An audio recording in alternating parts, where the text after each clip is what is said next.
we have learned from Justice Department officials that Jeff Sessions spoke 2 times last year with Russia's ambassador to the US, but didn't disclose this during his Senate confirmation hearing for Attorney General.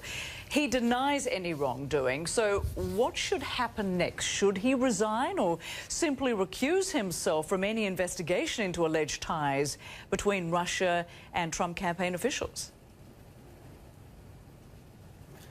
Well, listen, Senator Sessions in his confirmation hearings took an oath to tell the truth, the whole truth, and nothing but the truth. These allegations suggest that at least we did not get the whole truth.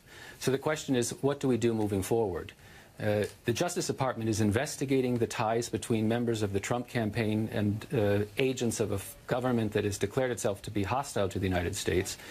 And it seems difficult to understand how the Attorney General could supervise an investigation in which he himself is a subject. So I think at a minimum, he has to recuse himself. Right, so where does this leave the debate over whether a special prosecutor should be appointed to head up the investigation into alleged Russian interference and contacts? I mean, that has been debated for some days now.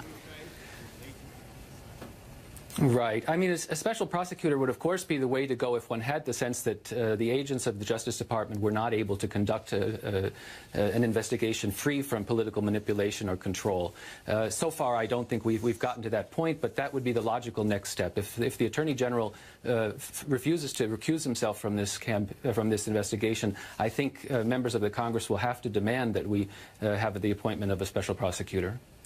Now, the White House says this is all about the Democrats attacking the Trump administration because of the success of the president's Tuesday address. Is this a case of sour grapes and playing politics, or is there much more to this, do you think?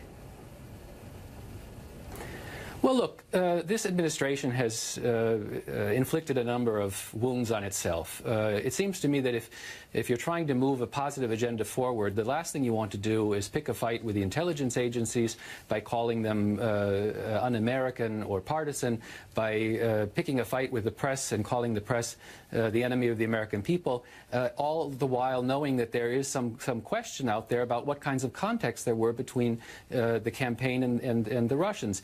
I think we need to put this in that larger context. We have we've already seen the firing of the National Security Advisor because of contacts with the Russians. We have reports of numerous contacts. So this is just one of many. This is not a political witch hunt. This is a self-inflicted wound by the Trump administration, and they've done a very poor job of handling it to date.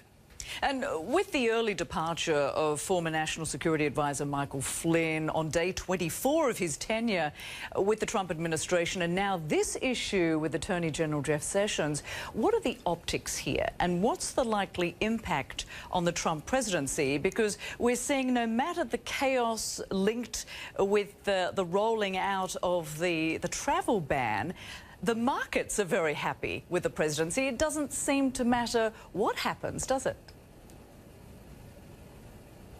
Well, the markets are happy because the president is promising deregulation, and some people seem to think that that's going to lead to an uptick in economic activity. But the problem facing the president is not an economic one right now, it's a political one.